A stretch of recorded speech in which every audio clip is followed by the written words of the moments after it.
नमस्कार दोस्तों, स्वागत है आपका हमारे चैनल श्री भक्ति में। विष्णु पुराण अध्याय 3। सूत महर्षि ने नारद मुनि की कहानी सुनाना प्रारंभ किया। पिछले जन्म में नारद ने एक दासी पुत्र के रूप में जन्म लिया था। वह दासी एक भक्त के घर में काम किया करती थी। उस भक्त के घर में सदा ऋषि मुनि, साधु संत, अतिथि सत्कार पाया करते थे। बालक नारद उन ज्ञानियों की सेवा में लगा रहता था। जरूरत के वक्त उन्हें पानी पिलाया करता था। विष्णु भगवान की महिमाओं को चर्चा की भी बड़ी श्रद्धा व भक्ति से सुनता था। नीर यानी पानी देने वाले बालक का नामकरण नारद करके वे लोग इसे नाम से पुकारते थे। इस बीच नारद की माँ सांप से डसने के कारण मर गई। बालक नारद को अपने पिता का बिल्कुल पता न था। उसके साथ नारद को दासी पुत्र और अनाथ बालक कह के पुकारते थे। कुछ ही दिनों में उस मकान के मालिक का स्वर्गवास हो गया। नारद को कहीं आश्रय नहीं मिला। वह इधर उधर भटकता था। भूख लगने पर यदि वह किसी मकान के सामने जाकर खड़ा हो जाता तो लोग उसे भगा देते और गालियां देते थे कि यह बालक ऐसा पापी है जिसे अपने पिता का भी पता नहीं। नारद साधु स्वभाव का था, इसलिए नटखट बच्चे उस पर पत्थर फेंकते और उसे सताकर आनंद का अनुभव करते। गांव के लोगों से तंग आकर नारद सोचने लगा, इन मनुष्यों के बीच मेरा जन्म क्यों हुआ? मैंने कौन सा अपराध किया है? ये लोग मेरे प्रति ऐसा अत्याचार क्यों कर रहे हैं? आखिर कीड़े मकोड़े, जंगल के जानवर भी मजे से जी रहे हैं। ये सोचते हुए नारद जंगल की ओर चल पड़ा। उसे ऋषि मुनियों की बात याद आ गई। मुझे भी तपस्या करके देवताओं के बीच जन्म लेना चाहिए। यह निश्चय कर नारद ने तपस्या करना शुरू किया। अनाथों का जो रक्षक है, जो सारे जगत का पिता है, वही मेरे लिए भी पिता है। वह मुझे कुछ भी बनाए पसंद है। इस प्रकार सोचते हुए नारद ने समय का ख्याल किए बिना भयंकर तपस्या शुरू कर दी। नारद की तपस्या पूर्ण हो गई। उसके भीतर एक तेज ने प्रवेश किया। एक ज्योति के रूप में प्रत्यक्ष होकर विष्णु भगवान ने कहा, वत्स नारद, तुम मेरे अंदर विलीन हो जा रहे हो। इसके बाद तुम ब्रह्मा के मानस पुत्र के रूप में जन्म धारण करोगे। तुम चिरंजीवी होकर तीनों लोकों का भ्रमण करते हुए सदा मेरी स्तुति किया करोगे। इसके बाद नारद ने विष्णु के अंश को लेकर ब्रह्मा के मानस पुत्र के रूप में जन्म लिया और देव मुनि के रूप में पूजा पाने लगे। विष्णु भगवान की लीलाओं के अवतार में एक नारद का अवतार भी बताया गया है। ऐसे नारद मुनि से उपदेश पाकर ध्रुव तेज गति के साथ आगे बढ़ने चला गया। उस समय उत्तम कुमार रोते हुए वहां आ पहुंचे और ध्रुव के सामने हाथ फैलाकर उनको रोकते हुए बोले, भैया, आप कृपया जंगल में मत जाइए। आप जंगल में चले जाएंगे तो किसके साथ मिलकर हरि का भजन करूंगा? मेरी माताजी ने आपको डांटा, पर मैंने क्या किया? मुझ पर आप क्यों नाराज होते हैं? आप रुक जाइए। यो कहते हुए उत्तम फुट फुट कर रोने लगा। ध्रुव ने उत्तम कुमार को गले लगाकर समझाया, मेरे छोटे भाई, मेरी माताजी ने मुझे जन्म दिया है। मुझे क्या यह साबित नहीं करना है कि मेरी माताजी भी महान है, इसलिए मैं जा रहा हूँ। उत्तम बोला, तब तो मैं भी आपके साथ चलूंगा। आप तपस्या में लग जाइए, मैं आपके लिए कंद मूल फल लाया करूंगा। ऐसा करने पर तुम्हारी माँ रोएगी। मेरे छोटे भाई, मैं तुम्हारा बड़ा भाई हूँ, इसलिए तुम्हें मेरी बात माननी ही पड़ेगी। जाओ, ध्रुव ने कहा। ध्रुव के मुंह से यह बातें सुनकर उत्तम कुमार वहीं पर लुढ़क पड़ा रहा और रोने लगा। सुरुचि आकर उसे समझाने लगी। इस पर उत्तम गुस्से में आकर बोला, माँ, तुम मुझे छुओ मत। तुम्हारी वजह से ही मेरे बड़े भैया जंगल में जा रहे हैं।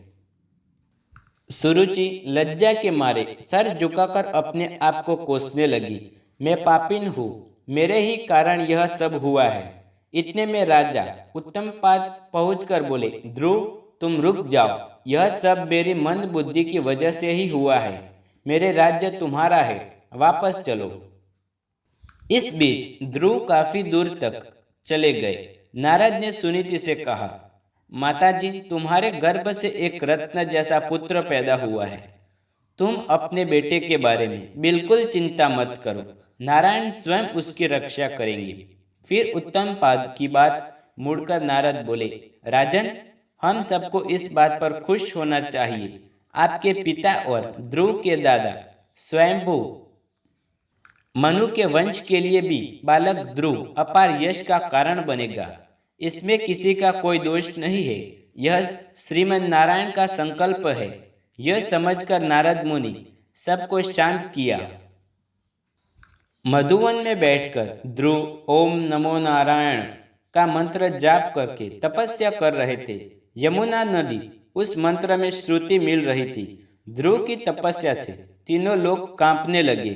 कोई यदि कहीं भी तपस्या करता हो तो इंद्र यह सोच के डरते हैं कि वह तप करके उनके पद की कामना न कर बैठे। इस डर से उनके तप में विघ्न डालने के लिए वे भयंकर इंद्रजाल रुचा कर रहे थे। इस प्रकार इंद्र ने अपने व्रजायु को हिलाकर आंधी तूफान और बिजली गिराकर भयंकर उत्पात मचाए, पर ध्रुव थोड़ा भी विचलित न हुआ। इस पर इंद्र ने पत्थरों की वर्षा शुरू कर दी, मगर ध्रुव के सर पर घूमते हुए विष्णु चक्र ने उन पर पत्थर दूर फेंक दिए।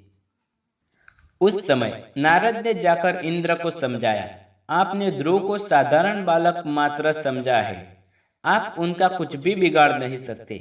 आपको व्यर्थ में ही अपमानित होना पड़ेगा। इंद्रपद तो ध्रुव के लिए घास के तिनके के बराबर है। अंत में ध्रुव की तपस्या पर प्रसन्न हो विष्णु भगवान प्रत्यक्ष हुए। ध्रुव विष्णु के पैरों से लिपटकर अपार आनंद के मारे मुख रह गए। वे अपने मन में सोचने लगे, भगवान, मैं पूर्ण हृदय से आपकी स्तुति करना चाहता हूँ, लेकिन मैं एक छोटा बालक हूँ। आपकी स्तुति करने के लिए मेरे पास शब्द नहीं है। इस पर विष्णु ने अपने शंख को ध्रुव के गले पर छुआ। दूसरे ही क्षण वेदों के तत्व से भरे स्तोत्र पाठ साम गान के रूप में ध्रुव के मुंह से निकलने लगे। विष्णु ने मंदहास करते हुए पूछा, ध्रुव, मांग लो, तुम क्या चाहते हो? ध्रुव भक्ति पूर्वक बोला, हे परम पुरुष, जैसे भौरा कमल से हमेशा लगा रहता है, वैसे ही सदा आपके मधुर मदहास वाले मुख पद को देखते रहने की मेरी इच्छा है। इससे बढ़कर मैं कुछ नहीं चाहता। अच्छी बात है, लेकिन पहले तुम अपने राज्य में जाकर धर्म का पालन करते हुए शासन करो। इसके बाद तुम मेरे विश्व रूप का सिरोभाग बने ध्रुव पर पहुंच जाओगे। कल्पांतों के बाद भी तुम उस अचल पद को ग्रहण कर सदा प्रकाशित रहोगे। यह समझकर विष्णु भगवान अर्तदान हो गए। इसलिए ध्रुव को अनुग्रह प्रदान करने वाले विष्णु का अवतार ध्रुव नारायण अवतार कहा गया है। इसके बाद ध्रुव अपनी महेशमतीपुरी में आ गए। उत्तमपाद ध्रुव को अपने राज्य सौंपकर तपस्या करने चले गए। उत्तम कुमार का अभी तक विवाह नहीं हुआ था। राजधर्म के अनुसार जंगली जानवरों से जनता की रक्षा करने के लिए वह शिकार खेलने गया। हिमालय के पहाड़ी जंगलों में दुष्ट यक्षों ने उस पर हमला करके उसको मार डाला। अपने पुत्र की मृत्यु पर सुरुचि दुखी हो वहां पर पहुंची और जंगल के दावानल में फंसकर भस्म हो गई। ध्रुव ने यक्षों का नाश करने के लिए यक्षनगर अलकापुरी को घेर लिया। मायावी यक्षों ने अपनी क्षुद्र मायाओं का उन पर प्रयोग किया। ध्रुव ने नारायण अस्त्र के द्वारा मायाओं को विफल बनाकर उसको हरा दिया। यक्षराज कुबेर ध्रुव की शरण में आए। उनसे मैत्री करके उनको संपत्ति देकर वापस भेज दिया। ध्रुव के कई पुत्र हुए। उन्होंने अनेक वर्षों तक आदर्श शासन द्वारा स्वयंभू मनुवंश को यश प्रदान किया। अनेक वर्षों तक शासन करने के बाद ध्रुव ने अपने ज्येष्ठ पुत्र का राजाभिषेक किया और वे बदरिश्राम में चले गए। वहां पर भगवान विष्णु का ध्यान करते हुए स्वर्ण शरीर को प्राप्त किया। भगवान विष्णु के आदेश पर उनके सेवक एक विमान ले आए। वे लोग भी देखने में विष्णु के समान थे और उनके भी चार चार हाथ थे। ध्रुव उन दूतों से बोले, मेरी माताजी के लिए जो पद प्राप्त नहीं है उसकी मुझे भी जरूरत नहीं। इस पर विष्णु के दूतों ने उनके आगे एक दिव्य विमान में जाने वाली सुनीति को दिखाया। इसे देख ध्रुव प्रसन्न हो उठे। वे विमान पर सवार हो ग्रह मंडल, नक्षत्र मंडल तथा सप्तर्षि मंडल को पार कर ध्रुव पद पर पहुंचे। ध्रुव मंडल को विष्णु पद भी कहते हैं। विष्णु का निवास वैकुंठ में भी वहीं पर है। ध्रुव देती में गोलोक भी होता है। गोलोक में विष्णु प्रकृति स्वरूपिणी राधा देवी के साथ वेणुगान करते हुए आनंद भोगते हैं। गोलोक के ऊपर गहरा अंधकार छाया रहता है। उस अंधकार के पार विष्णु वैकुंठवासी बने प्रकाशमान होते हैं। ध्रुव सदा विष्णु को देखते उज्जवल कांति से खुश हो उठते हैं। खूंटे से बांधी गाय के भांति सप्तर्षि मंडल उनकी प्रदक्षिणा किया करते हैं। समस्त ग्रह गणों ने पूर्ण शीशामुर चक्र उनके नीचे परिभ्रमण करता है।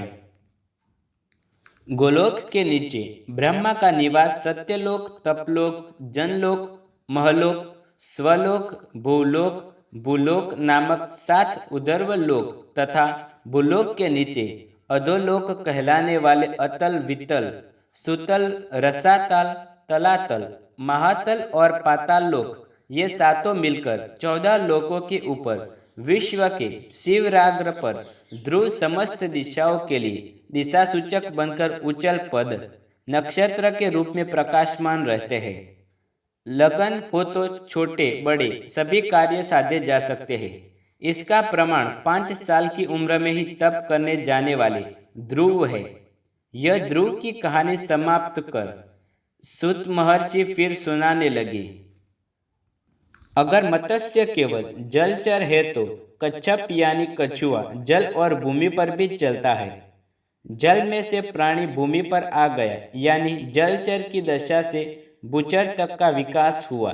इसलिए कछुए के रूप में विष्णु अवतरित हुए, जो दशावतारों में दूसरा अवतार है। इन शब्दों के साथ सूत मुनि ने कूर्मावतार की कहानी शुरू की। देवता व राक्षस क्षीर सागर का मंथन करके अमृत पाने के लिए तैयार हो गए। बाहुबल और संख्या की दृष्टि से भी शक्तिशाली बने राक्षसों ने सोचा कि अगर हम अमृत प्राप्त होगा तो सारा अमृत उन्हीं लोगों को हो जाएगा। राक्षसों को अमृत के द्वारा अगर अमरवत प्राप्त हो जाएगा तो हमारा क्या नुकसान होगा। सारी जिम्मेदारी विष्णु की ही मानकर देवता उन्हीं पर विश्वास करने लगे। क्षीर सागर पर मंदर पर्वत को मथानी के रूप में खड़ा करके महासर्प वासुकी को रस्से के रूप में लपेटकर समुद्र का मंथन करने का निर्णय हुआ। लेकिन मंदिर पर्वत को लाकर क्षीर सागर में डालना किसी के लिए मुमकिन न था। विष्णु ने उन पर अनुग्रह करके यह काम संपन्न किया, इसलिए वे गिरधारी कहलाए। राक्षसों ने वासुकी सर्प को सर के छोर से पकड़ने का हठ किया। विष्णु ने देवताओं को समझाया कि वे राक्षसों की बात मान ले। तब विष्णु ने भी सबके अंत में वासुकी पूंछ के छोर को पकड़ लिया। इसके बाद क्षीर सागर को मथने का काम शुरू हुआ। दोस्तों, आप हमारे चैनल श्री भक्ति में नए हैं तो चैनल को सब्सक्राइब करें और बेल आइकन जरूर दबाएं।